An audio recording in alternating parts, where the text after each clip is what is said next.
আসন্ন পূজা উপলক্ষে ১,২০০ metric ton ইলিশ রপ্তানি হবে ভারতে। বিষয়টা হাস্যকর হলেও সত্যি। বিভিন্ন সত্য সাক্ষেপে পূজা উপলক্ষে বাংলাদেশ সরকার এই ১২০০ মেট্রিক টন ইলিশ রপ্তানি করবে।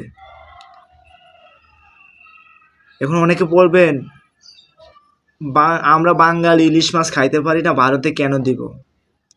ভাই, পৃথিবীতে যদি দলবদ্ধভাবে বসবাস করেন তাহলে আপনার দিতে হবে, কারণ ভারতও তো আমাদেরকে সহযোগিতা করে, আমরাও ভারতকে করব, এটাই স্বাভাবিক।